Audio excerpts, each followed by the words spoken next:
আসসালামু আলাইকুম রহমতুল্লাহি ওবারাকাতুহ। আজকে আমরা আলোচনা করব বিক্ষিপ্ত কিছু বিষয় নিয়ে, স্বপ্নে কি দেখলে কি হয়। সাথে যুক্ত আছি আমি মুফতি জুবায়ের বিন ইমাম। আলোচনা বুঝতে সাথেই থাকবেন। এখনো যারা চ্যানেলটি সাবস্ক্রাইব করেননি, সাবস্ক্রাইব করতে ভুলবেন না।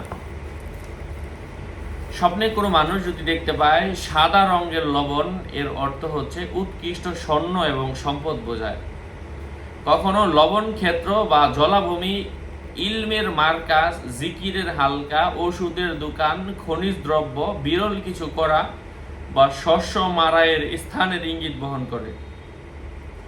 স্বপ্নের মধ্যে কেউ যদি লবণ দ্বারা উপকৃত হয় তাহলে তার উত্তরাধিকারী হয়, বা তাকে লবণ দান করা হয়, বা আকাশ থেকে কোনো কিছু তার উপর অবতীর্ণ হয়, বা রশি বালতি দ্বারা জমিনে সেচ দেয়, তাহলে এই সবগুলোর ব্যাখ্যা হচ্ছে স্বপ্নদ্রষ্টা অসুস্থ হওয়ার আলামত।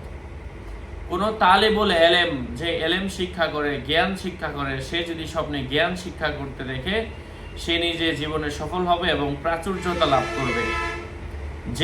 যে ব্যক্তি স্বপ্নে লবণাক্ত পানি পান করবে, এর অর্থ হচ্ছে স্বপ্নদ্রষ্টা প্রতারণার শিকার হবে, এমন কিছু বুঝিয়ে থাকে।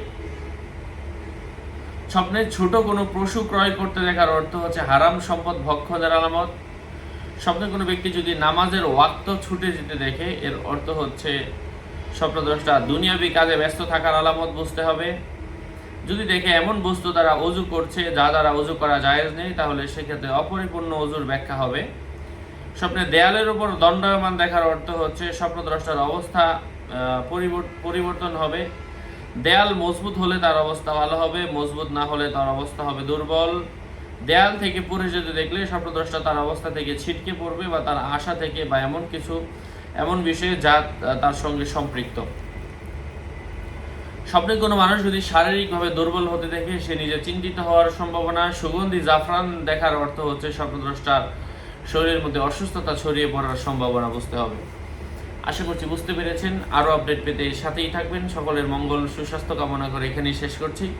দেখা হবে অন্য কোনো এপিসোডে। আসসালামু আলাইকুম রহমতুল্লাহি ওবারাকাতুহু।